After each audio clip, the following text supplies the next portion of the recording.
not my problem. It's not my problem. When I feel every metal, and I'm pissed and I'm beat up. When I lie and I'm missing all of the time, but I'm never sure why I need you. Please let me shout. Oh, I don't know why you're in there by yourself here, Derek. There we go. Solo. Yeah, you were in there What? solo. I don't know how that StreamYard. happened. I don't know why I did that. Welcome to the Prospect Podcast, part 2 for today. I'm Coach Schumann. I'm here with Coach D. And we have our great guest today. We have Coach Farrell, from head coach at Manchester High School in New Jersey. Is the youngest head coach in the Shore Conference in New Jersey. Has really taken over a program that had tremendously struggled for years. Ended up going to the playoffs the last couple of years. Some of those guys graduated, dealing with some challenges of younger guys coming up and now taking over that role for next year. So we're really excited to talk to him about dealing with some of those things as being a young coach and the highs and the lows. And so I'm glad he's willing to come on here and talk about it all. So welcome, Coach, to the podcast. Thanks for having me, guys. I appreciate it.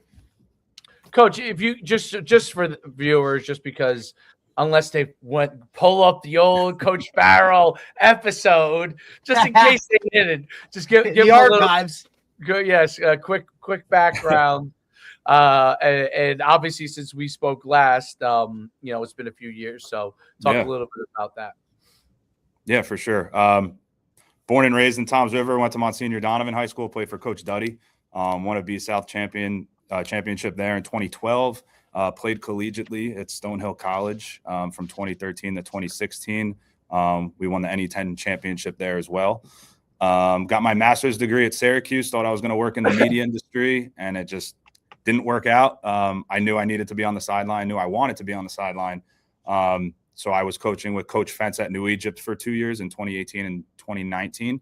And then I got into full-time coaching, full-time teaching at Parsippany in 2020. I coached with Derek Eatman, who's now the head coach at North Plainfield. Did a lot. I was blessed where he kind of trusted me to do a lot of different things, whether it was special teams, defense, JV, you name it. And then I took a lateral move to go coach with Coach Kaz at Shore Regional in 2021, where we lost in the state semifinals at Shore Regional. And I thought I was going to be at Shore for a long time. It was a great school, great community. I was teaching the media classes that I went to school for, and only really had like a 30-minute commute. But the Manchester job opened up, and at the time, my wife and I lived in Manchester, and I thought, why not? I knew I was ready. I knew I wanted to be a head coach one day. So I put in for it. And, sure enough, I got the gig in 2022. We started off 3-7. Young team, a lot of sophomores that year, had a tough schedule. Then we go 8-3 in 2023. We lose by 1 point to Keyport, who had a great team with Coach Glez. That was like a Friday at 1:00 game because there was a lot of thunderstorms that weekend. So it was a very, very close game, very good matchup in 2023. So we missed out on the division in 23. And then 2024 was kind of that year where everything clicked. The ball bounced our way. We had really good athletes who are now seniors with a chip on their shoulder. We ended up winning C South, the first outright division in Manchester history. We had our first home playoff game in Manchester history, only its third berth. We ended up beating West Deptford on a 40-yard field goal with 4 seconds left to win the first playoff game in school history. And then we went to Point Borough in the semifinals, and we're taught a pretty lesson that you got to tackle to stop the triple option and stop the run. Yeah. So we ended with an 8-3 record in 24. And then this past year in 25, look, no excuses, no explanations. We were 1-9. You can argue, should we have been in the division we should have been in? I don't care. You got to play the best you got to beat the best to play the best. And we were young. We lost a lot of talent from, the 22, 23, 24 season. So we were kind of starting all over again. And you could argue, oh, should we have been in the lower division? Doesn't matter because we lost those games too out of division. So it didn't really matter what division we were in. I needed to be better as a head coach, and the kids needed to play harder and take coaching. And I think we needed this year to go 1-9. I know that's like a cliche answer, but these kids needed to realize you can't just wake up and go 8-3 and win a championship. You need to put in the work, and the talent levels from different divisions in the short conference are different. We're a small end of a Group 2 program. We were playing Group 4s and Group 5s. We ended up, not a lot of teams can say you can end the season with a win. We did a close, gritty game with JP Stevens on a Wednesday night before Halloween. So we sent off the seniors the right way with a win.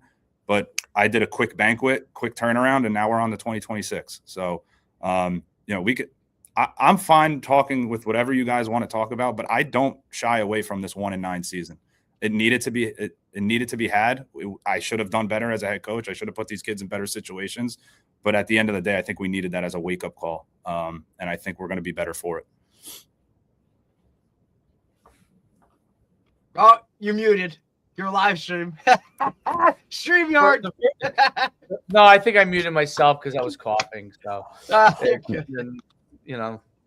that's human error right there. One of the first questions I have, because it's first of all, having been someone that's been in a program that's been, I don't know that I've ever been in a situation that wasn't a difficult situation, but although the last one I thought until COVID, I thought I was in a great situation. I don't know, it's COVID that changed it. But I would say that I'm curious some of the things that you learned, because you had a lot of success. Like obviously your first year you're going to be turning it around, which is what you did. And then you really had the high of really rising very, very quickly, right? And then the difficulty of this season, like what were some of the things that you learned in that process, like for yourself? Because that, as a coach, like when things are, turning around, going in the direction that it went, which was like amazing. It's probably such a great high, right? Like you're like, okay, absolutely. You feel like you're Midas, like everything you touch is turned into gold. You know what I mean? And it's like, okay.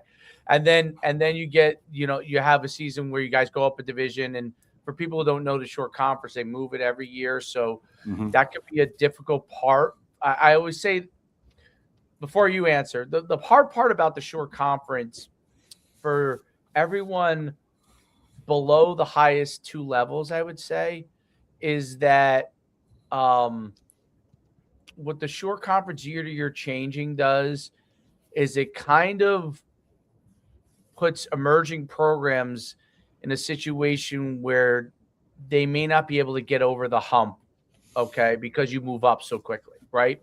I'm not saying it's right or wrong, because I really don't know the answer to these things, because I've been in North Jersey with the Super Conference. We used to do some things, and I did not like some things. There were some things they did that I really liked. But I think that could be hard, because when you're making progress and then you're like, oh, okay, now they may not be ready for that yet, right? You're like, when you're developing a program, you're like, you think of everything in stages, right? Like each stage, and then if you're not ready for that next stage for whatever reason, meaning you have turnover personnel or all that kind of stuff, it could be a difficult process, because it becomes like a re-education process for your team. And I think the way that Shore is structured, like those top guys at the very top, they kind of shuffle around a little bit, but they're kind of at that top level for the most part. Maybe somebody emerges out of nowhere 1 or 2 years and, it vaults right to the top. But that's very, very rare in the Shore. So you kind of get those guys. Everybody kind of, it helps them stay at the top to an extent too, because they know they're going to play good competition. They might have a down year, but they're still in that same.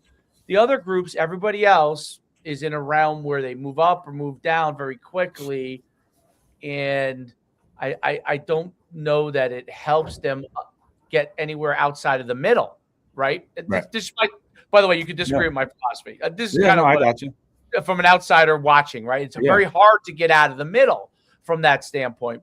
It doesn't mean it's impossible, but it's harder. So talk about the challenges that you went through, because I want people to understand that, like, the losses, you're going to be accountable. Mhm. But part of it is you moving divisions, right? Part of it is moving divisions, changing the level of competition, which you obviously then have to adjust to Yeah. over time. So talk about all that kind of stuff. Look, again, cliche. You got to control the controllables. We had a short conference football coaches meeting at Monmouth Regional a few weeks ago with the executive committee of the short conference, and they were just like, let's have an in-person Q&A so we can tell you how and why we come up with the schedule, the numbers we use, et cetera, et cetera, et cetera. I'm not a math person. That's why I teach English. So I can't do the SI numbers, the group sizes, all that. Do I want Manchester one day in the near future to be playing in A South? Absolutely. That's the goal. As a group 2, we're in a weird place where, we're not going to be put in that group 1 division, but we're also not going to be, playing in the A division. But also, okay, if we're middle of the pack and we have success, let's put you in B South with group 4s. And now we're going, we didn't have success in B South. Now let's put you in D North with Asbury Park and Barnegat and Colts Neck. We're in the only division that has mixed Ocean and Monmouth County schools. Every single group size is represented. Right. That's besides weird. group 5. Well, Yeah. So we're kind of like I call it like the misfit toy division / we have a group 1 in Asbury. We have a group 2 in Manchester and Monmouth, group 3 in Barnegat, and then group 4 in Colts Neck. So, and Long Branch. So look, I'm not here to say the scheduling is right or wrong. I'm here to play the schedule that is given to me, have conversations with coaches that make sense for out of division requests. But yeah, like since I've been here in 2022, we started in the middle of the pack playing. I think Mattawan won our division with Coach Graber in 22, and then 23 we were in the lower division with Group 1s, and Keyport won that division, and then we moved to the middle of the pack, which I thought was a very competitive division. And I think we should be in a division with the Pinelands, Toms River East, Barnegat, Monmouth, Lakewood. Like, I think those are teams that are very similar to us from a group size standpoint. And just like all of those schools, we play great games. We were fortunate enough to win that division in 24 with very close games against Jackson Liberty and Pinelands and Lakewood and Barnegat, Monmouth Regional. But then because of that, now we're going to move you up to B South. With Brick, Central, Southern, who's a group 5 who won our division. That's now going to A South. But, you didn't win any division games. You're a group 2. Now we're going to slide you back to D North. So we've gone anywhere from B, C, and D. My Uncle Leon, Derek, our Uncle Leon always makes the joke. I didn't even know there was a D. Right. I didn't even know the short conference had a D division. And again, we'll play in H Central. Like, it doesn't matter what you name them. We're going to play the schedule we're given. Those are things I can't really control. I can try to control the out of division schedule as best as we can. And more importantly, how we're training these kids in the off season. So I know that's like, maybe not, I'm not going to sit here and agree with it because I'm not going to tell, I've never been an athletic director. I've never sat in these executive committee meetings. I'm not going to tell somebody who I've never done that job how to do their job. Just like as coaches, we don't like people to tell us how to be a head coach when they've never been a head coach. So I'm not going to sit here and bash something that I've never done before. And I can't imagine what it's like to have all these numbers thrown at you when I'm not a numbers guy in the first place. I'm just a ball coach. So that's why I'm here. It's just very different in the way that they do it, right? The year-to-year type thing. For the most part, like most scheduling happens where it's kind of a 2-year agreement, a home and home type of thing, and then you kind of reevaluate and kind of go where they do it different, right? It's year to year. What makes sure harder is of the bigger conferences, like the super conferences that are out there. Right. It's the smallest super conference, okay, quote unquote. Okay, like they actually call the one North Jersey a super conference, but like the West Jersey, it's a smaller one. And one of the difficulties, I think, is that large regional schools dominate the landscape, right? So large regional, Mid-South, Mid-North, Southern, Freehold. There's a lot of them. Even RBR is even though it's a group 3, maybe. I don't know. Yeah, they're 3. 4. Wait, but it's still a regional school. It's right. They're pulling from multiple towns. It's smaller among the bigger regional school, but so they dominate the landscape. And I feel like outside of Rumson, which is a group 2 in name only because of, kind of the level where they could have some players come into them and you can pay to go there and all that kind of stuff. And, but outside of Rumson, the smaller half, the smaller group 3s, 2s, and 1s they don't necessarily know what to do with it. So a lot of it is off of how well they did, right? A lot of it is like, you had a good year, we're gonna throw you in here and see how it works. And then, you had a bad year or a rough year, we're gonna throw you back here and see how that works, as opposed to solutions by group size and ability, which I think Super Conference in North Jersey does. I don't know as much about the West. What do they call that conference? The West Jersey Football League. And going off your point too, like they're also geographical. So you're putting a lot of metrics into 6-team divisions. So you can be, which is new this year. I would say group size. I would say divisions. Group size is on the bottom of how very much so divisions. It goes but that's in the grand scale of it too, because geographic. Like it's also that is what makes it tough. So I'm curious, would you the big algorithm, Dave, too? Remember how like PowerPoints and if you played a group 5, that has been like in the grand scheme of state playoffs, and that the emphasis on PowerPoints and group size has been diminished a little bit. Where it's the OSI or whatever that all of this like a number that's assigned to you based off of something. It's like, I don't want to compare it to the old BCS, but like it's a numbers thing, and it's not one that you can like sit here and figure out mathematically. System either, because a lot of that's. This will be like a 24-hour phone-a-thon if we try to figure out how to make everybody happy. Well, that's the other part too. I think when they try to appease or make everybody happy, like what works for one causes 27 other issues. And of course, look, when we go to these division meetings and these coaches meetings, of course I'm going to vouch what's best for Manchester. Right. Like as the head coach, you have to vouch what's best for your program. So of course I'm going to think about my niche and my community and my my group 2 team in Ocean County and what's best for us. I'm not thinking of the group 5s or the group 1s or the Monmouth counties. I'm thinking about what's best for the Hawks. And that's part of my job as a head football coach, is to vouch what's best for my program. And that's why you're never gonna get a right answer. I mean, I'm from the school of thought, like, why can't we, and I think I might have even said this, but like, why can't we just start over and do the eye test? Like, why can't we just start over, do the eye test, do it every 2 years, and then we go from there? Because I thought, look to be the best. Then the next, like, I love the I love the Ocean County rivalries, at least for Manchester, playing Toms River East, Pinelands, Barnegat, Lakewood. Geographic. And we played. Do you like geographic better? Like, and you also, but I also think like the priority, like for you, like right. Would you rather have geographic? I don't know. I'm just using geographic group size rating. What do you like? If you were like, do you like playing local rivalries more? I do. Well, I think rivalry also plays a role, Dave, right? Into because Coach also grew up here, played here. Right. He's a traditionalist. Some of those old school rivalries still factor into what he believes should be happening, right? Whereas some new guys, that's not a factor for them. So last year, 2025. Like for us, Dave, like we didn't give a shit that RBR had to play Long Branch on Thanksgiving for 98 years. Like, no offense. Like, we wanted it to get to 100, then we wanted to be done with it to go win a fucking state title. Like, that's just what it was. Right? Like, against Long Branch.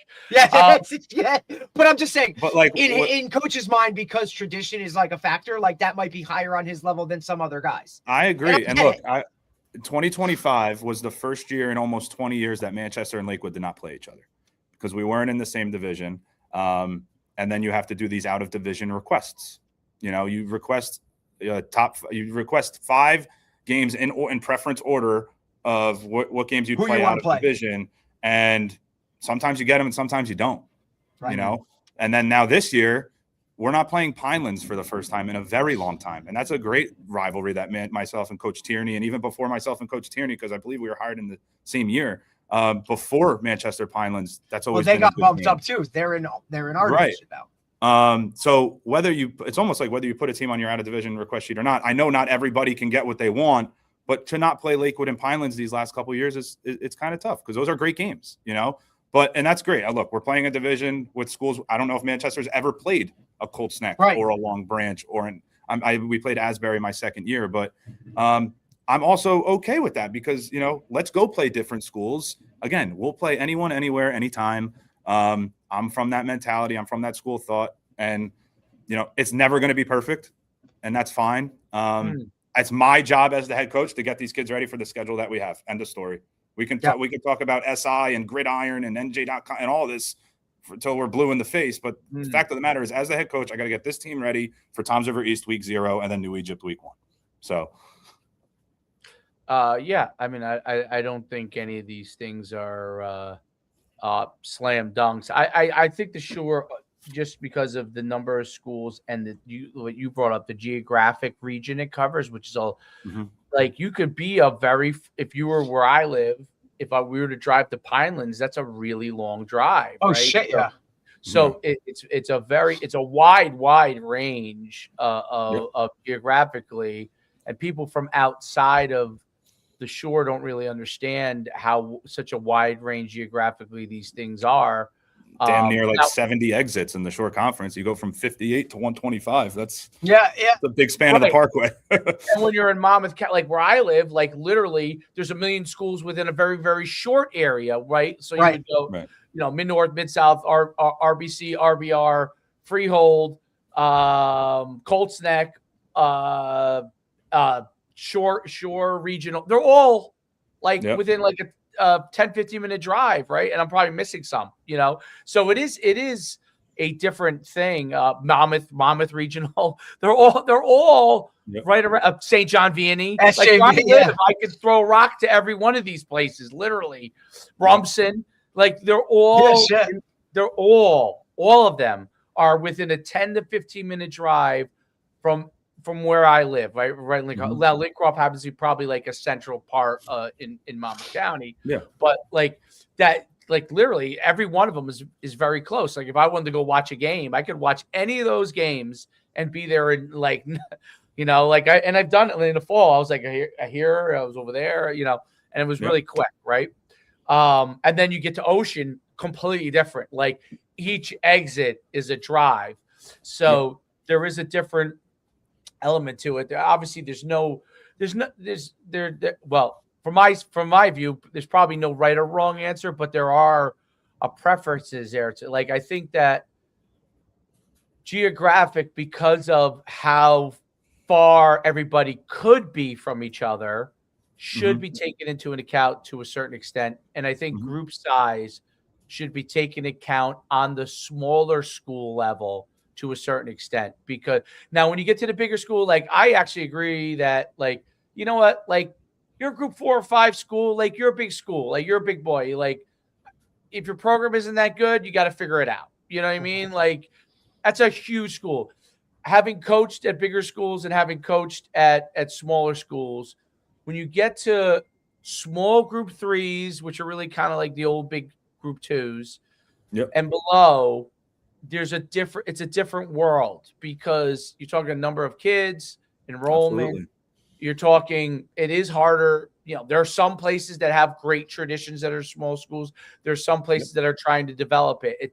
It's a totally different one. And I liken it to when I was in North Jersey, when I coached at Powell Park, if they turned around and we because we were co-op, we were a group 3, even though when we were on our run, we were able to play with anybody. But I would say that wasn't always going to be the case, but we were really 2 group 1s put together. Right. So or a group 1 and a small group 1 and group 2, small group 2 together. So, and the way the demographics were, it was mostly Asian, the 2 schools. So you had a lesser pool. Korean, right? Wasn't it Korean? You had a big Korean.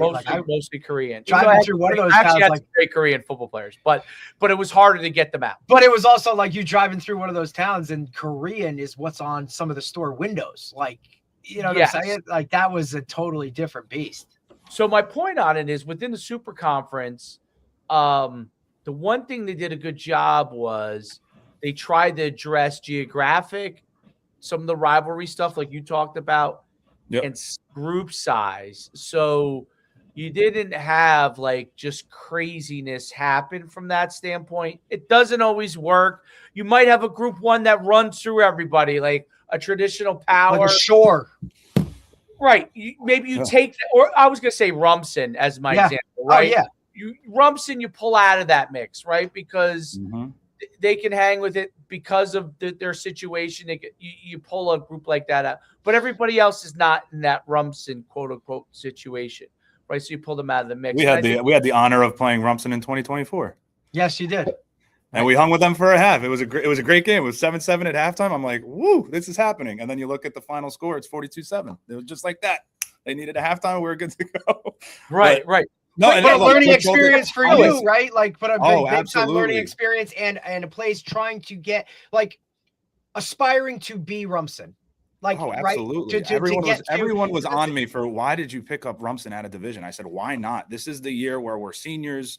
You know, we played a battle at the beach that year. I kind of wanted to, I don't know how a lot of our kids have been, south of Atlantic City. So that was a cool opportunity. We're going to play. Look, we're going to play, whoever we can when, again, I got to do what's best for Manchester that year. I don't know if a lot of people agreed with it, but we were playing Rumson and we got them on a Saturday night because of SATs that morning. So it was also cool. We were one of the few Saturday night games in the state. Yeah, I was just I heard Rumson and I was like, well, I was almost like fangirling a little bit, because it's like, yo, Rumson's at Manchester. This is kind of cool. Like, yeah. I think, but also like Derek said, I do we want to aspire to be in A South and be that one Group 2 school, like a Rumson or a Point Borough, that one Group 2 school that can hang in A South. That's the goal. The game is it's a sport of attrition where you lose players left and right, you lose coaches left and right, and people move a lot. I hope to be the steady constant at Manchester that isn't going to change so long they will have me, because I really am happy here. I don't have aspirations to coach in college, and I have a 25-minute commute, and God willing, I'll get tenure this year, and I want to be here for a long time. But it's a sport of attrition. You always want to move up, but there are years you're going to be playing down. And I believe in what we've done in recent years that we can now build off of that. And even last year, I want to use I don't want to just 2025 never happened. No. We're going to talk about it. We're going to learn from it too, because I'd be stupid if we didn't. But yes, the goal is to be the Rumsons and the Point Boroughs one day. I really do think that. And if you don't have those short-term, mid-term, long-term goals, then why are we coaching? You want to build something. Or if you just want to continuously beat up on the guys you want to beat up on and do that, that's fine. And then when you get to the playoffs, you'll lose in the first round because your team's not prepared and doesn't understand what it's like to play against higher level competition and all that structure. And, you'll never build that callus on a team that can dial it up. And when they get punched in the face, will come back and do those things. I feel like you have to build that with how you play against better competition. And guys that just want to beat up on the smaller or the weaker or whatever that is, fine, you're a bully. That's cool. Win the division every year. But I don't think you'll be able to hang when it gets to the state playoffs. And you got to play some of these other teams. And look, and South Jersey Group 2, you could argue, is one of the hardest brackets in New Jersey. Obviously, I'm biased, but you throw in Wall, Point Borough, Rumson, West Deptford, Haddonfield, Camden. Holy moly, just right there, that's tough. That's tough. Right. No doubt. There's absolutely no doubt. And with the South winning every group champ this year, there's something to be said of hey man, absolutely. And Dave, we've talked about this how many times that since we've come down here, we've seen South Jersey football really come to fruition with, start to really battle with the bigs up north, right? Look, private school is always going to be that private school world of what that is, but you see teams that are down south, your Millvilles, your Winslows, these are teams now, buddy, that hey man, there's a different level of football being played across the state. Obviously, we're biased for what it is, but when it comes to the shore itself, it's really kind of. It's a 43 football playing schools within it. And then you're trying to compete with the Super Football Conference and how they do things and compare and contrast. Look, the Shore has always been known for really good football. But as it gets, you get into the playoffs where now you're playing these other, and I don't know if a lot of Shore Conference teams are willing to schedule an out of like to go play a battle at the beach and battle with somebody from the north or whatever. And again, you have a different perspective having spent a year at Parsippany, right? Not an overall powerhouse, but in North Jersey. I mean, Dave, I remember him shooting me text messages like, hey, I got to play Mountain Lakes this week. And I'm like, buddy, don't get off the bus. Like, you know what I mean? Like shit like that, right? Because we understand that is. And we also talked more than we did now because I was driving an hour 40 minutes each way. So we were listen, I was driving from Manchester to the world, Parsippany. buddy. Yeah, I give you credit for that, obviously. But you know what I mean? Like you learned a shit ton from that, though. Like, right? Oh, and absolutely. Look, Dave's worked and with that was guys coming that off have of been a at year. That was Parsippany. working with Coach Eatman, who was a first-year head coach, coming off of Parsippany's sectional championship. Greatest year like they've ever had. Ever. So now, like, big shoes to fill, Coach Eatman, and bringing in this young guy who's like going to help you out. Yeah. We never met before, We except just on left the Zoom News interview 12. during COVID. During COVID, you know, he hired me off of a Zoom interview. So the first time I dapped him up was like during COVID pod practices. Like, you know, I think we went 4 and 5 which was the end of our world, Dave. Which was the end of our lifeline. I never want to go back to that ever. That what do you mean? You don't want to sit on a spackle bucket with your number on it? No, and I definitely don't want to get yelled at for like someone's mask being pulled down. But we did win a game without practicing that. Coach, can I talk to you? Sure. What's going on? 2 of your players had their mask underneath their nose. Sorry. Okay. Your pod was one. What would you like me to do about? What would you like me to do about it now, since they're all home? Do you want me to call them and tell them tomorrow when you come back? Just as a serve as a reminder, make sure the mask is above your nose. Like I definitely never. And every coach obviously feels that pain who is coached. Knows what that was like. It's an eye-opening year for everyone. It was one of the it was definitely an eye. It taught me a lot about the world.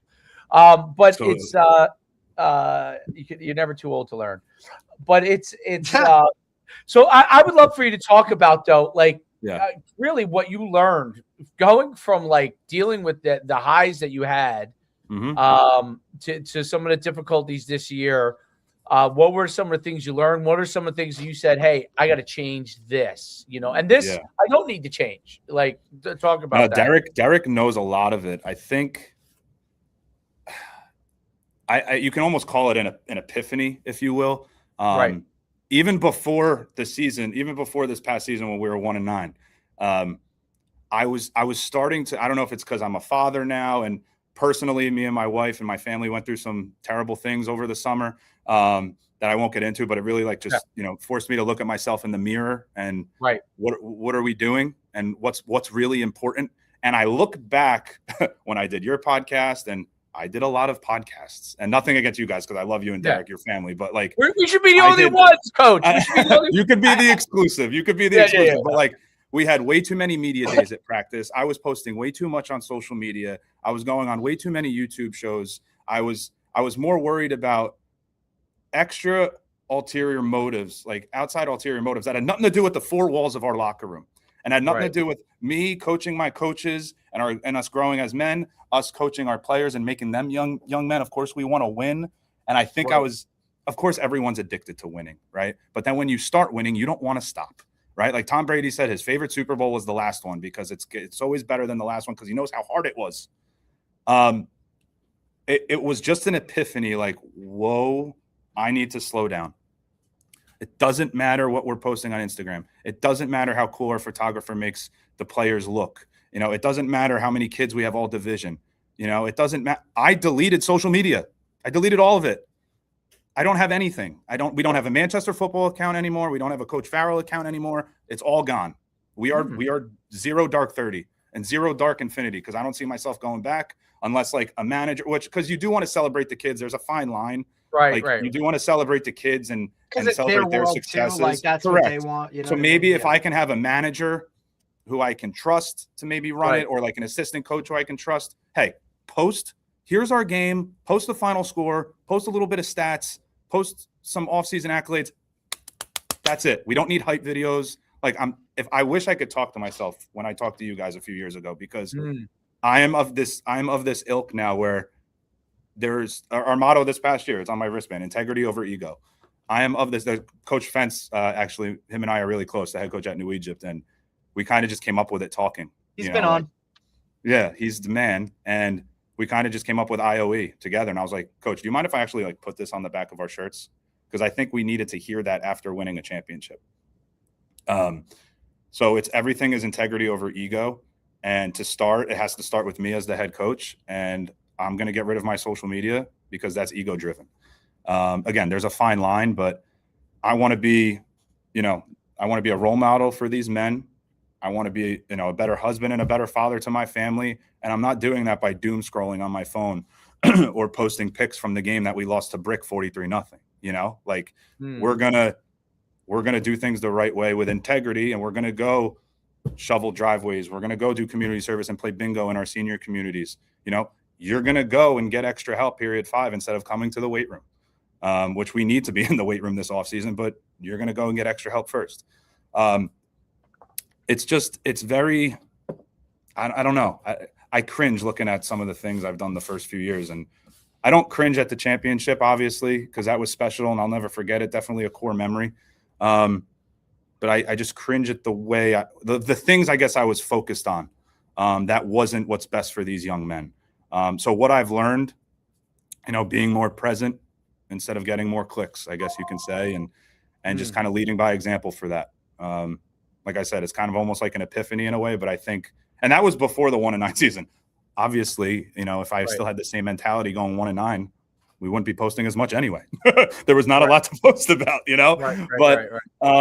Yeah, I think just that. I don't know, like I said, if it's everything that happened over the summer or, just being a father now of a 2-year-old, me and Derek have, Avery and Kira are like best friends.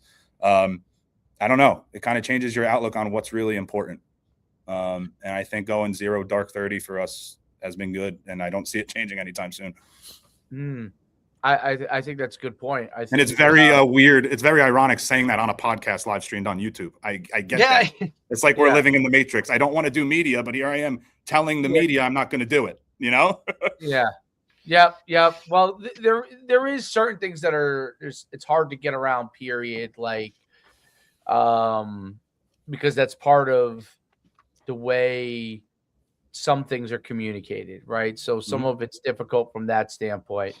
But I get what you're saying. Like, hey, we won this, putting that out there, and in your mind, like, what message is that sending to the players? And thinking back, were you only because I've coached in every environment's different, so I'm not saying I know what your environment is, but I coached in a situation where I used to always feel that when we won, the players had a possibility that they would think they were better than they were. Not that they weren't good, but they didn't have enough experience with winning consistently to understand what it was like to be able to win and handle the things that come along with winning, and it's not just social media aspects. It's, nobody thought you were that cool in the school, and now everybody thinks you're cool. You know what I'm saying? Like that's hard. Like girls. Winning isn't easy. Girls become a hard thing. For boys. Absolutely. I was going to say winning isn't easy, but building something meaningful is harder. It is. Building something meaningful harder, and adversity is hard to deal with when you're in it every single day, like we were. Whether it was injuries, whether it was our record. We had some staff changes. Our new athletic director, Chris Hoffman, who's the man, has been doing great for me.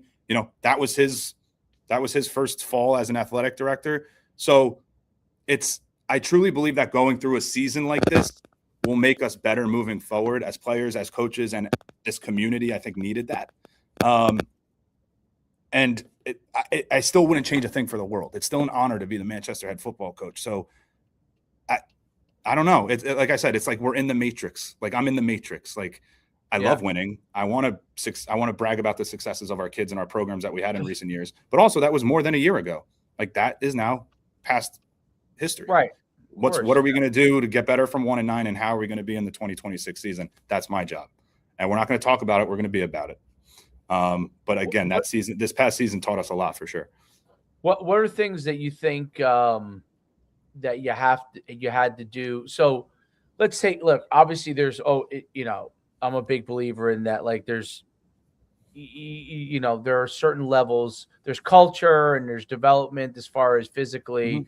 And there's also obviously certain levels of talent. Like some years Right. you're in a public school. It's not like you can go get There's every ebbs guy and you flows. want. Yeah. Yeah. Some of it's dictated to who you get, and you got to Mhm. work with sometimes, and sometimes you have not as much talent as you had the year before, and you're trying to maximize what you have, right? Yeah. So that's It's tough. that's just the truth in sports. And listen, especially when you're driven as a coach, like, believe me, I'd be the first person. I never bought it. I never would buy into that, even if it was true. Okay. That I didn't Yeah. have as much. I would never buy into it because I'd be trying to figure out how we were going to get it done.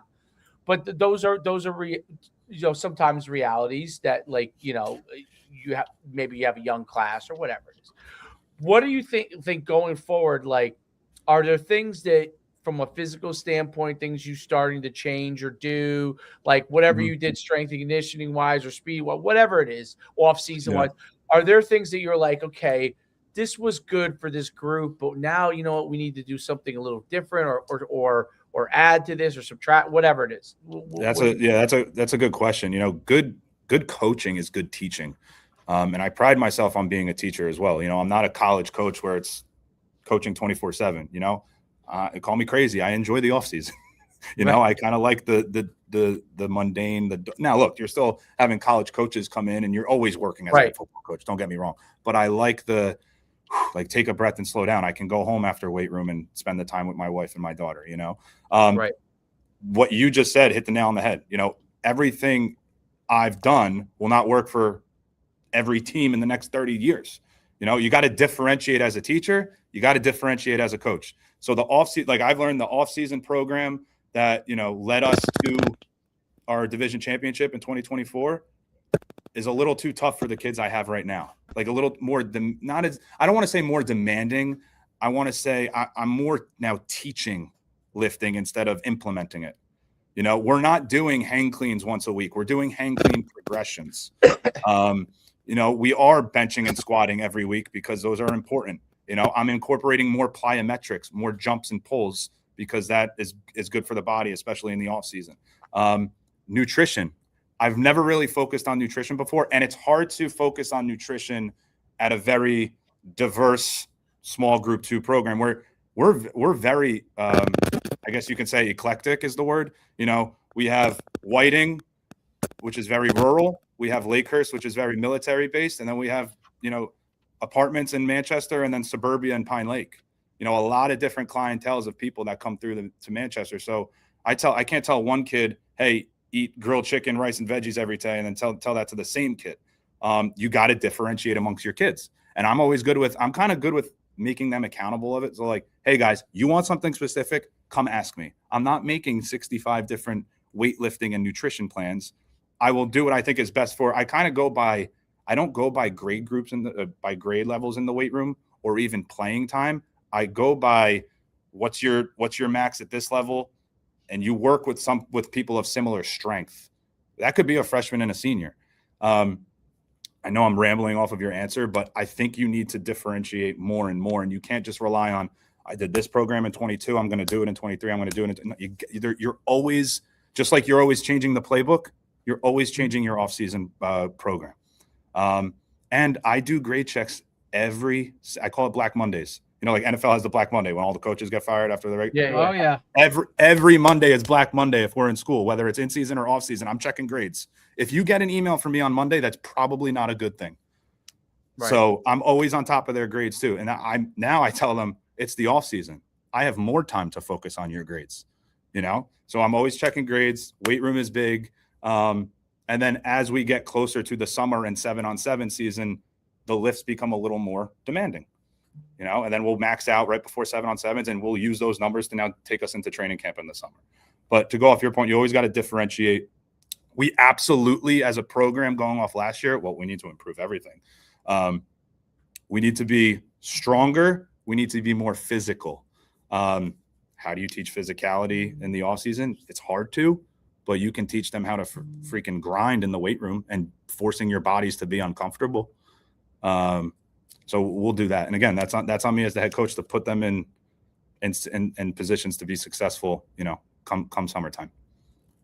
No doubt. Do you think that there's do you have a philosophy of there's a certain base level that you think they need to be at before they can progress to, different things from a weight room standpoint or speed? Yeah. I went to a couple years ago at the Glazier Clinic. I went to the Army football strength and conditioning coach. And I still talk about it to Derek all the time. He opened my eyes. You can't expect every eighth grader going into freshman year to expect you to know what you're talking about. They might not even know what a burpee is or an incline bench or a dumbbell row. They definitely don't know what a burpee is now. Cadet, but even at Army, they pretend their cadets don't know anything. And obviously they have some sort of knowledge or they wouldn't have got accepted into West Point. But if our United States military is treating the cadets like they don't know jack, what, then why would I expect more from an eighth grader at Manchester Township? Right. So I don't have a baseline for what I want them to hit. However, I'm a big stickler on push-ups. If you can't do a certain amount of push-ups, don't think you're going to be a successful football player. Call me old school. Maybe that's my dad and our dad's talking, Derek. But if you can't do a push-up, a decent amount of them, no matter how big you are, we got a problem. And that's something you can work on every single day when you wake up. You wake up, chug a glass of water, brush your teeth, do 25 push-ups. So no, I don't have baseline bench press, hang clean, back squats, deadlifts. I don't. Just freaking be in shape, take care of your bodies, man. And I'll make sure you're in the right place to get into the season.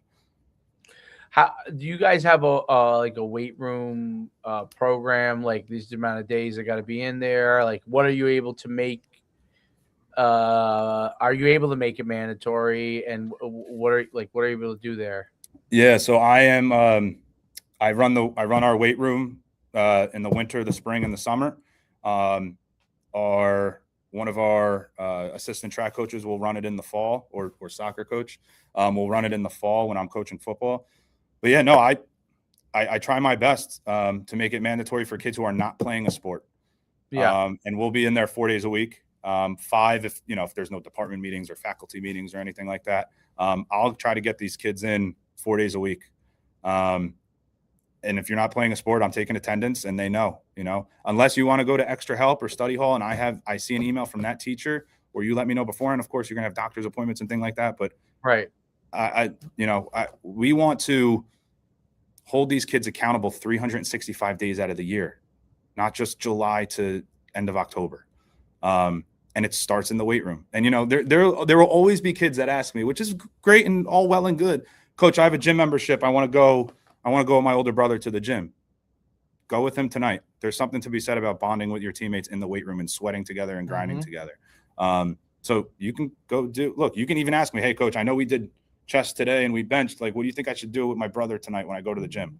Hit some abs, hit some cardio, do some jumps. We got to jump more. I'm starting to be a big believer. It's amazing how many kids can't jump rope, to be honest. It's a big thing. I saw somebody post it the other day. I reposted it. It was so fun. It was hey, how many of your eighth graders can actually jump rope? It's you can't. It's part of our warm up. We've incorporated it just to kind of get some of those movements and things. Call it, like you said, call it old school, call it whatever.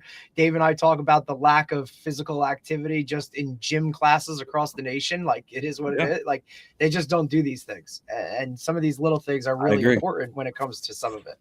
Look, I'm not in the best shape of my life. I should probably be doing more cardio than anything, but I will lift with the kids.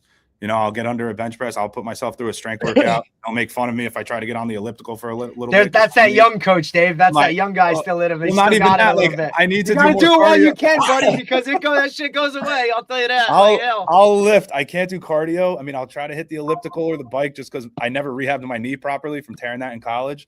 So running really bothers it, but I'll still try to do some cardio, but I'll always lift with them. But going off a jump rope, and Derek, I will jump rope. Not the best in shape guy. I'm, definitely don't have abs anymore, but I can probably get on a jump rope for 2 or 3 minutes for sure. That's just something, like you said, we were grown up with doing. But you also want to, I think it's so cool. I played for Coach Duddy, And I think when he might get mad at me. I think when he was my coach, he was in his mid-50s. I just always remember him saying, I know 55-year-old boys and 17-year-old men. He was always like speaking in like riddles. But we would be stretching for say 15 minutes before practice, and the guy's just doing push-ups and sit-ups in a t-shirt. I was like, that's freaking cool. Like, my coach is grinding with us physically. Why can't I? So I try to do that as well.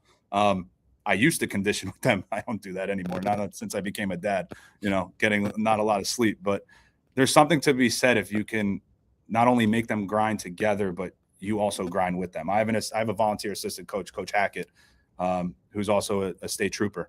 And he does it with them, but he'll also put them through what he did in like the academy. I'm like, yo, God bless, man. You guys can do all the air raids and floods all you want, up, downs, burpees, sprints, piggybacks, and all that. God bless. So it's, yeah. Interesting. The schools of thought are different. And Dave, yeah, so we've talked to so many guys. It's just everybody's got their own way to do it, their niche of everything. And you also have to fit your Jimmies and your Joes too, right? Like, I've been at other different, I've always been with smaller schools, right? So I've been at New Egypt, Parsippany, and Shore, group 1s and 2s, but what I'm doing with Manchester, I might not have been doing at Parsippany. Right. If I was an assistant coach, at a Catholic school, I'm probably doing something a little different than what I'm doing at Manchester. Well, you gotta differentiate to the Jimmies and the Joes of what you have. You can't be stubborn and say, this is what worked for me in 2022. I'm doing this in 2026. Or this is what worked for me in high school in 2012. I'm doing this. You can't, there's going to be ebbs and flows. Which is something we always talk about because most coaches coach the way they were coached. Right. Well, look, our team motto is dig, which is what my motto was in college. So there's something to be said with if it ain't broke, don't fix it either. Or what you know is what you know, Mm-hmm. I think it's important to continuously evolve. I think that's to what you got, what you have, and what your guys are. And when I think of things like jumping rope, or push-ups, the way that they develop physically now, they're not doing those things. Mm-hmm. So there's actually even a progression to that part of it for them. Absolutely. So like their bodies are so stiff. Yeah. So you got to do more yoga. You got to do more recovery. Well, they got to do before they can do a push-up. They've got to be able to hold the position before they can actually do a push-up. 1,000%. And then they got to be able to hold the position at the bottom before they could do a push-up. And then they got to be able to hold it midway before they could do a push. Like there's a lot of for them because it's not like as ingrained in physical. And then they get to a core part, where they can actually then do a push-up, right? And then and then their second push-up is not able to be done, right? So it's like a bounce. And the same thing with jumping rope, like the thing I don't know if I told. Did I ever tell you about the David Weck stuff? I don't know if you ever, Derek. I don't know. No, but like he's a little bit like he's got all this like different things. He's the guy that invented the Bosu ball, the half thing, Yeah. So he's kind of like into like cutting edge stuff and some stuff people think are crazy, but some of it's really good. And like he has like these pulsers that like you could use to get like teach you how to get rhythm with running and or for boxers or anything that's like rhythm based, right? Jumping rope is rhythm based, right? So it's not just about athleticism, but it's rhythm based. And like he has these ropes that are actually jumpless. You can use as jump ropes, but are actually could start off as flexible jumpless jumping ropes where you move from side to side to get the rhythm of it. And then you can start to, as they start to jump without it, then they start to jump in it. And it's really interesting because I've seen how that can work. Like, because most kids don't jump rope when they're younger, right? They almost none of them are jumping rope in gym class. It's a rare gym class that's actually doing that. So when you teach them to jump rope, they're almost fearful of jumping rope because they haven't done it. This rope's coming around. I don't know, but you could do things to get them in the rhythm of it. And then they start to be able to jump rope once they start to have it. And that's kids. You could have kids that don't know how to jump rope that actually can jump. That's the crazy part. Like kids who can actually jump cannot do the rhythm of jumping rope. which is something that you would have never thought of that could possibly be 20 years ago. You've been like, that doesn't make any sense. And look, we have a great track program here at Manchester.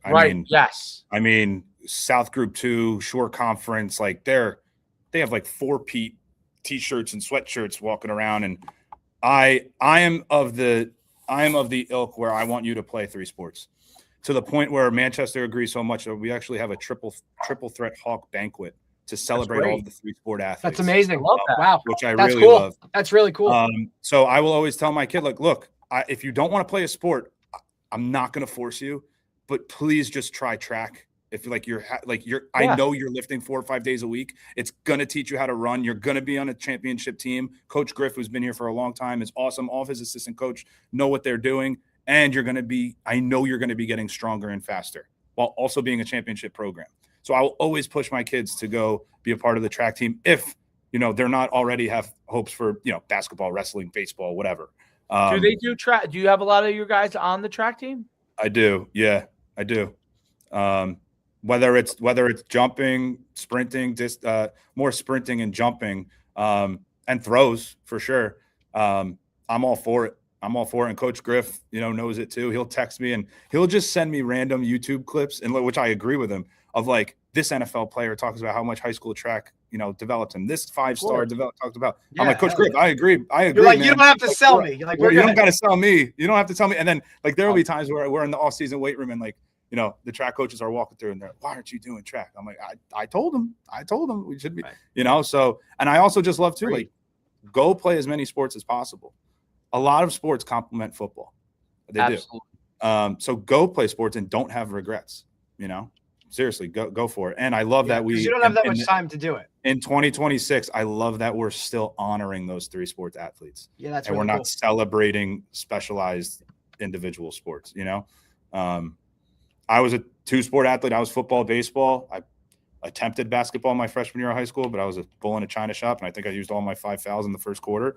And at Donovan, too, we also had a powerlifting team, so I was able to do that in the winter. Which is something we've brought up recently about, like, I've actually talked to guys about, like, why don't we have more of this, in using this podcast to network and talk to guys, in different states where powerlifting is a big thing. It's really looked at as like a winter sport. Like, it's just so different than, there's a formalization to it and whatnot, and how it's just, it's better. But like, Dave and I have always been on the multi-sport thing, whether it's because we were multi-sport guys and saw what it did for us when it comes to it. Like, even with our club, 7-on-7 teams and our flag leagues, like, we're always pushing the younger kids to, man, like, you can play on the 7-on-7 team, but go do other sports too. Like, keep playing your lacrosse, keep hooping, keep playing baseball.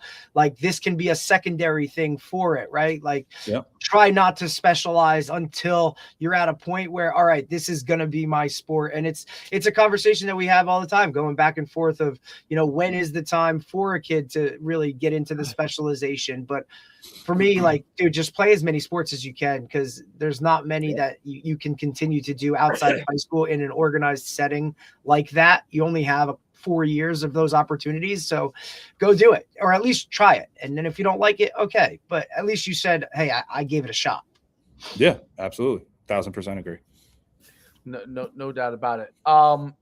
So as you, because you talked about like how you got rid of social media and what's the important things that you want them to hone in on for this year? Like, what are the things that you are developing that you think will make hopefully a bigger difference, around this year's team? Yeah, good question.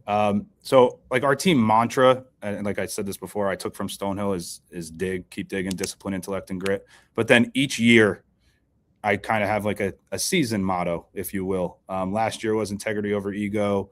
I think the year before that was jobs not finished, because we just came up short in the division championship in 23. This year, 2026, is going to be elevate. Elevate everything you do, whether it's in the classroom, whether it's with community service, in the weight room, on the field. Everything you've done last year in 2025, elevate it somehow. Because what we did last year did not work.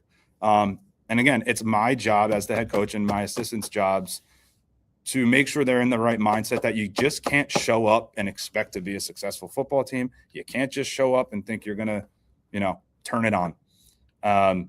And I have to do not that I don't hold these kids accountable. I do, but I think I need to move towards, like I'm thinking about making a team contract this year and making them put pen to paper what I'm looking for from an accountability and a standard driven mindset, whether it's academics, community service, being responsible for your football equipment. If you can't ride the bus, I gotta have an email from a parent, everything I put on Google Classroom, for daily reminders, I'm just going to make them put pen to paper.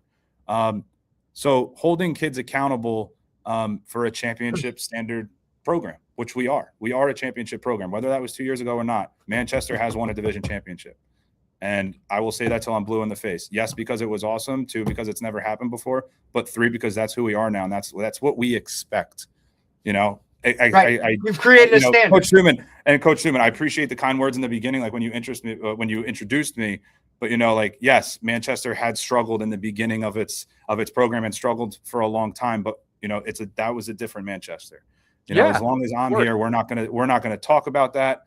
We're gonna focus on what we did. That we had great senior leadership last year too. Like the seniors this past year who struggled and still won their last game, but a lot of them were contributors on that championship team, so they knew what to expect. And they implemented that as best as they could with the young cats. I'd like to think now these guys have such a bad taste in their mouth, they're not going to do what they did last year. They are going to change their approach. For example, like we're changing up our offense entirely. I'm going to be calling I love letting my coaches coach. Don't get me wrong. I'm blessed with an amazing staff. I've told you guys this before. I have 3 former head coaches on my staff, which is awesome as a young cat doing this. But I've also maybe let my coaches coach too much, where like I'm kind of just calling timeouts on the sideline. And I'd rather live and die by the sword of my sword, So we're going to be changing up our offense a lot. I'm going to be calling it. We're going to be, Manchester is the new fast.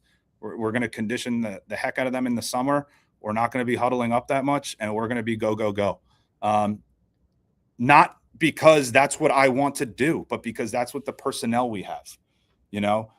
We had the personnel the last few years to be 21 pro eye, under center, run the ball, open it up with play action because we had a couple good receivers and a good quarterback. Now we have a quarterback who can spin it, an experienced O-line, and a majority of our skill guys coming back. So let's have fun and let's change it up, because obviously, one win is not good. and averaging, less than 10 points a game is not going to get it done. So I needed to look at myself in the mirror and say, what is best for this program?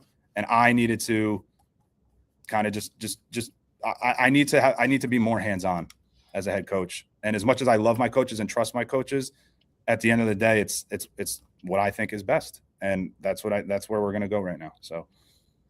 Well, your name is on it as the head coach.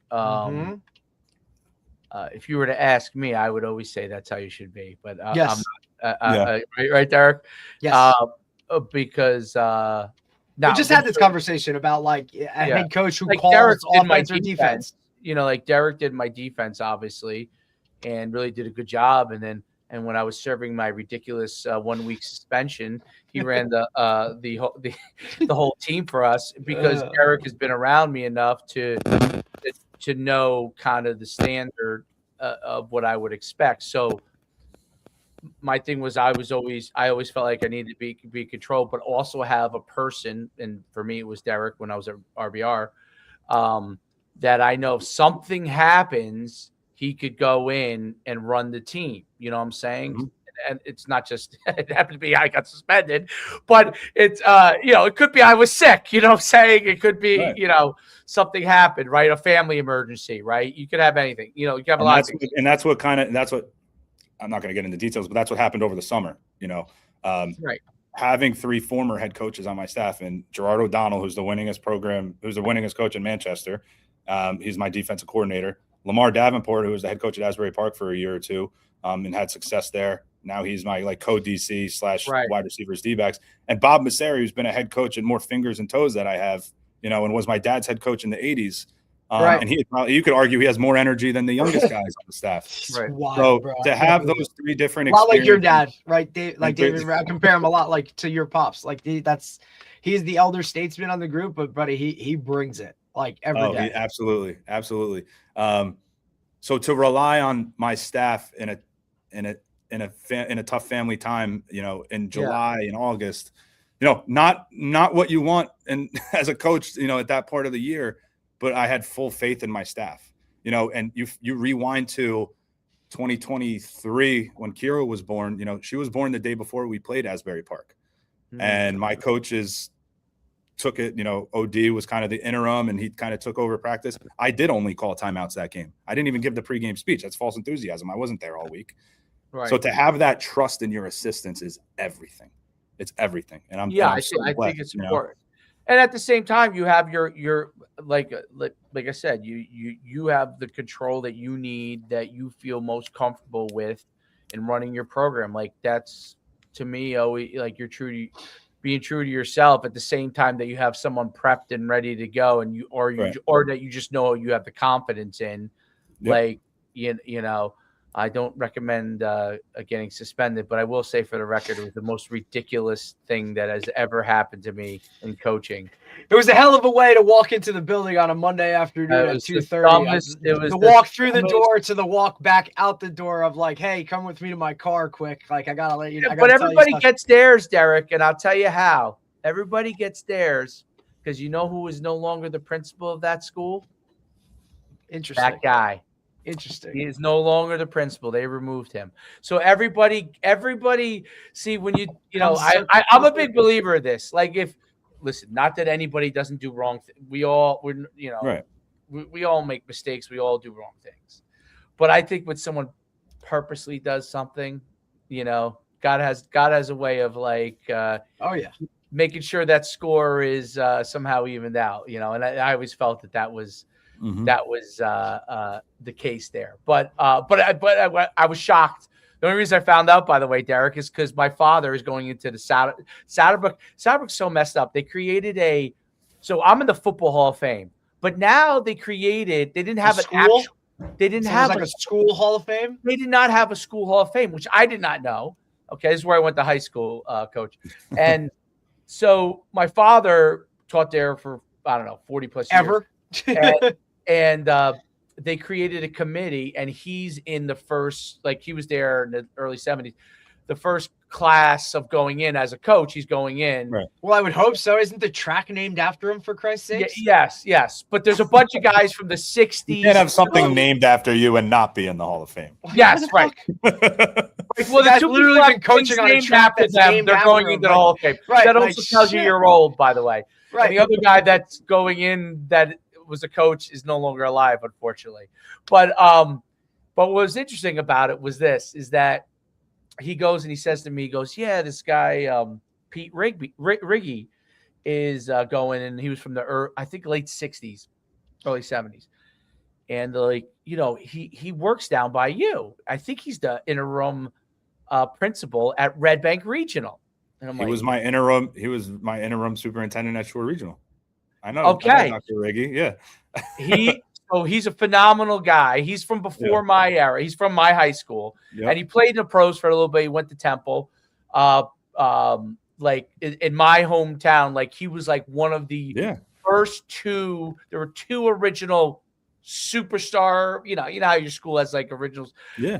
He was one of the first two original star athletes ever in my high school, when it was open. And so he was the Rumson superintendent for a very long time. There you go. Yep. And then when he Derek, retired, he became the interim superintendent when my dad left Shore to go to Brick. Okay. And then during COVID, there used to be, I don't know the rule, but like before COVID, there was a cap. You can only be an interim for like a year or two. Right. And because of COVID, that kind of all stopped. 500 a day. But because of COVID, that kind of all stopped. So he was the interim when I was there in the 21-22 school year. And then when the board meeting where I resigned from Shore to take the Manchester job was the board meeting where they hired their next superintendent. So me and Riggy were there together at Shore. He's a good dude. He's aces. And it's funny because my father's like, well, if he Wild. was there when you were at Red Bank, you'd have been in good shape. I said, well, he You're was like, not well, there. he wasn't.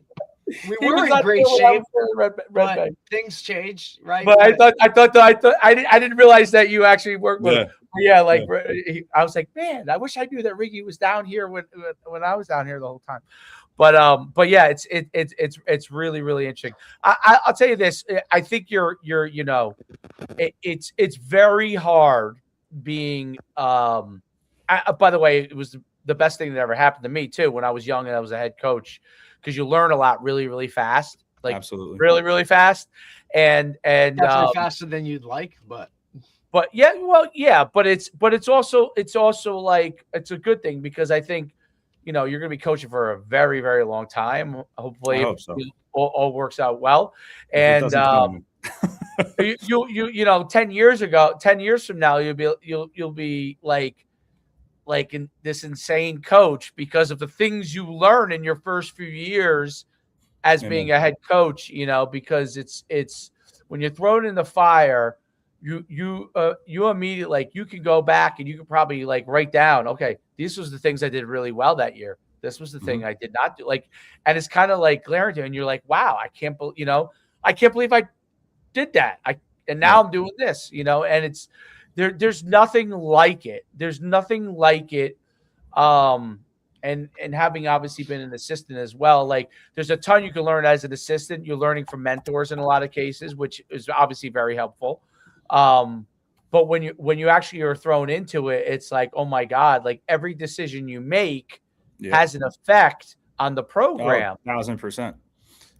I'll never forget it was actually when I worked at NFL Films for 1 year in 2018. That was my first year coaching at New Egypt. And I actually helped, very small, very, very, very small role, helped with the 2018 Hard Knocks, which was the Cleveland Browns. And the one line that always sticks out to me from that 2018 Hard Knocks with the Browns was Coach Hugh Jackson. And there was kind of like a disagreement amongst assistants, or maybe an assistant was talking to whatever it was. And he goes, when you get to sit in the big chair, you'll understand what I'm talking about. But until then, you don't sit in the big chair and you don't know what I'm talking about. And it was kind of just like, right, if you've never done it before, kind of just trust me, right. Just trust the guy. And obviously it's tongue in cheek, but like, trust the guy sitting in the big chair and know that the guy in the big chair is the one calling the shots. Right. And you don't realize that until you're thrown into the fire. I kind of compare it to, never bartended in my life. I go to Syracuse, my master's degree. My dad says, I got you a bartending job. I go, Dad, I never bartended before. I go there. I move in around the 4th of July. And the owner goes, oh, have you bartended before? I go, no, not really. No. And he was like, okay, great. You're working tonight. I go, sir, it's 4th of July. He goes, perfect. You're working 6 to close. He goes, this is $5. This is $4. This is $3. The best way to learn is to be thrown into it. And he wasn't wrong. I mean, you struggle in the beginning a little bit, and then you figure it out real quick. And there you go. And it's kind of the same thing. So there's no, and look, you're a lifelong learner. You don't get into education or coaching to get all of the answers. Coach Masseri, who's on my staff, who's in his mid-70s, he's still learning. I will never, just your playbook is always changing and evolving. I will always be changing and evolving, because that's not what I don't want the kids to have the same coach. Coach Duddy, my high school coach, said all the time, if you drive the same way home every day, you're just the same old man. Now, my dad, Mr. Philosopher would say, well, maybe I like the man I am, and I want to drive the same home every day. But it's tongue in cheek for, always be willing to change if that's what's best for what you want to do and the man you are and the kids you're coaching.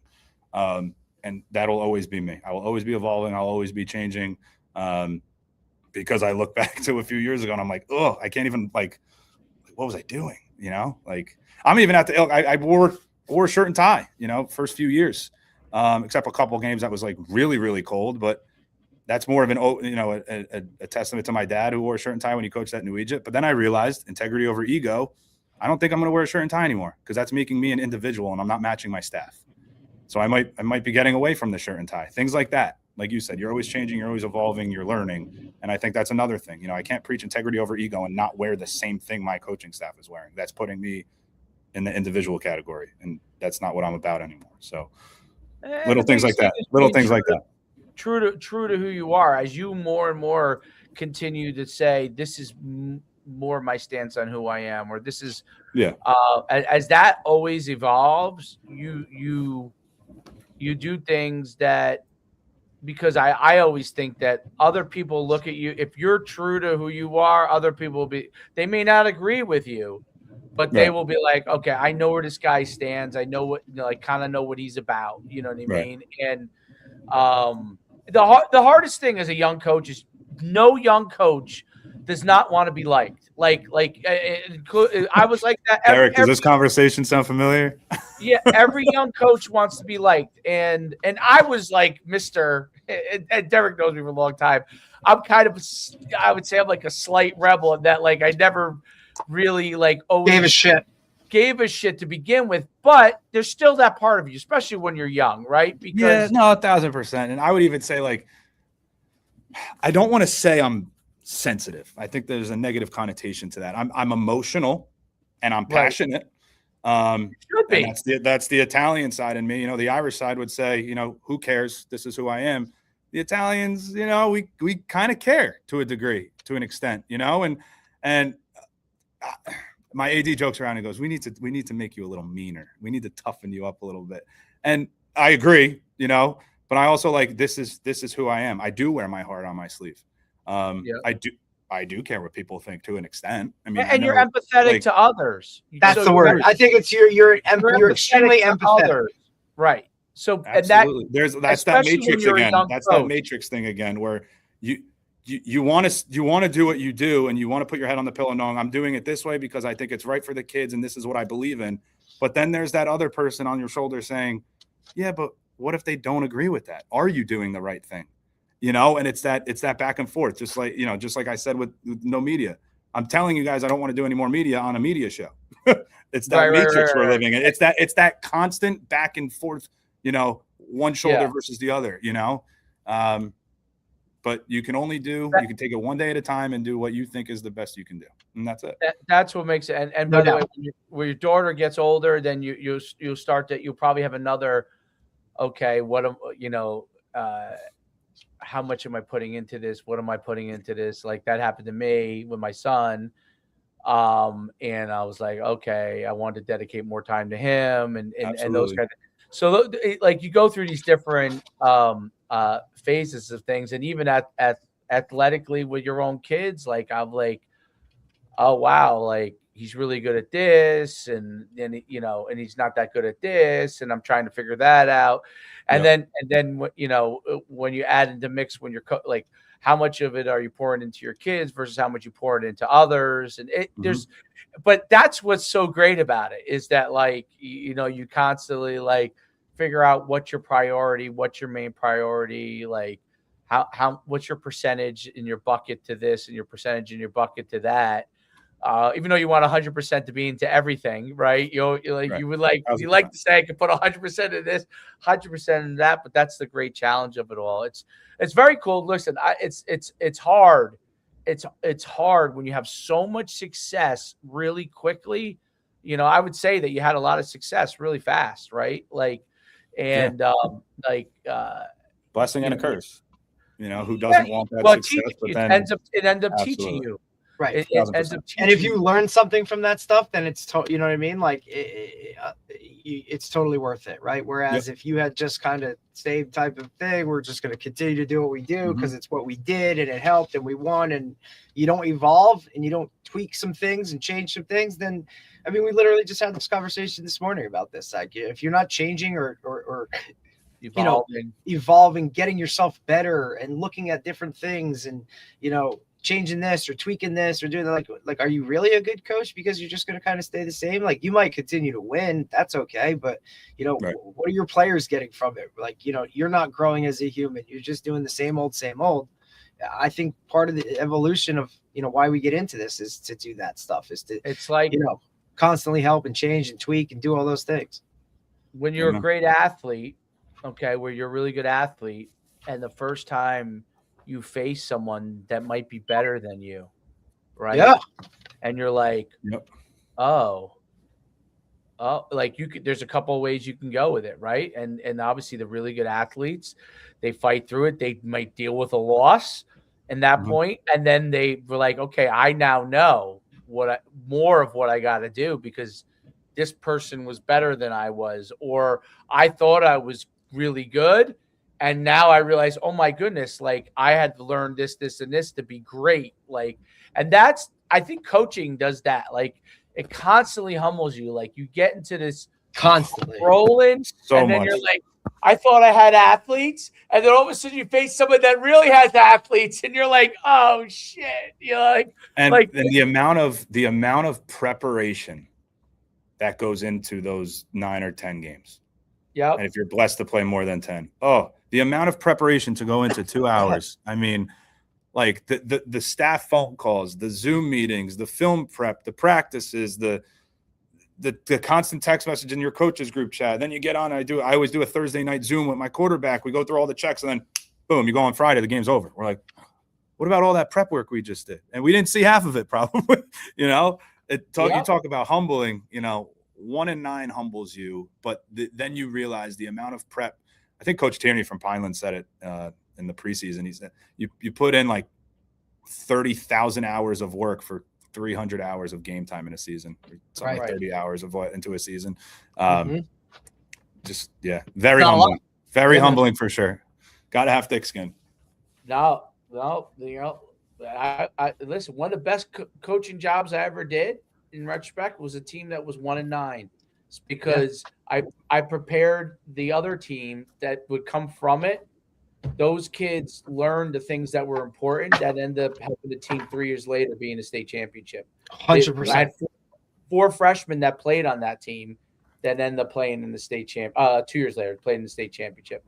And you know, it was like if you weren't taking the approach to build for the long term, and you went 1 and 9, and you're just like, like I was living for that year, then that group of kids that you're playing earlier and developing them, they won't see the fruits down the line. So, sometimes there's, one step back to go 2 steps forward, and it works that way. Yeah. And, and I don't want to completely throw, the baby out with the bathwater with the past season. Like there were glimpses, like, don't get me wrong. Yeah, like, of course. There were absolutely things that we're going to build off of, like maybe not Brick was our worst loss, 43 Rock, but there were close games, like Toms River East, Barnegat, Monmouth Regional. And you ended on a high note, which I think is the most important part of it. It's like you went out in a tight, gritty game Wednesday night like, in hey, the man, 30-degree weather, like there's a lot of adversity away. and whatever. Yeah. And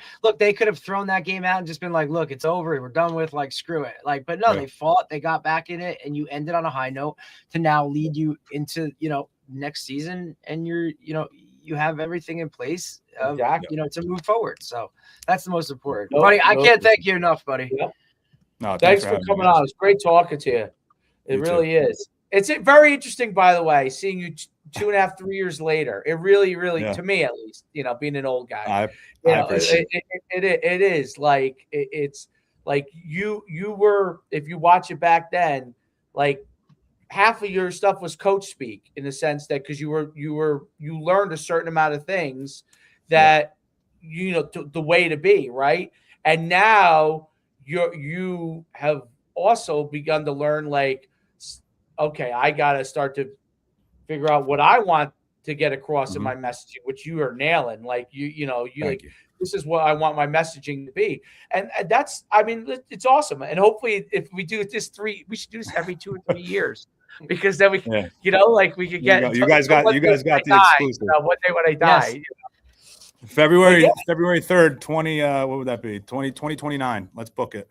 Yeah, absolutely. I would love to, because that's cool. Like it's cool to see that. And you probably will look back and you'll be like, this is how I was back then. Okay. Yeah. This is how. The only thing that's going to change is you probably might have been at your handsomest when you were when you get the iteration. Oh, you see the grays in there. I'm 31. I got some grays in here. Yeah. That Well, will change that's what over 1 and time. 9 will do to you, buddy. That's what 1 and 9 will do. Yeah, for sure. Over time, you might get grayer. Maybe not as slim as you are right now, and all those. Yeah, kind of things. amen to that. But that's okay. I don't think anyone's called me slim, so I'll take that. Yeah. Yo, Well, listen. Thanks, buddy. Listen, the camera it's angle's chest up, so I'm happy. That's That's good. good. Yeah, that's it. Oh, The that's chest good. up angles, man. That's how it works. I would never let I believe me. I wouldn't let them take no full body shot. No way. But thanks, Coach, buddy. I appreciate you coming back on, man. Good luck with everything. We'll All talk right. soon. Thanks for having me, guys. You have got a it, great man. day. See you later. All right, bye. Be good, man. Be good. That was awesome. Good stuff, man. All right, It buddy. is really interesting to see. You see the evolution, right? The The maturation, just like look, and he's still figuring stuff out. But look, he dealt with a lot of things, man. He dealt with a lot of life things that no one should have to deal with, and he handled it like a man. And he had to step away for a little bit of a week or two here to just deal with some things that just nobody should have to deal with as a father, as a human, but handled it and kind of rolled with it from there, and then a 1 and 9 season, it's a real, it's a real thing. It'll change some things for you. So, it's a kick in the nuts. look, I'm proud of him. I love it. I love seeing his maturation process of how it is.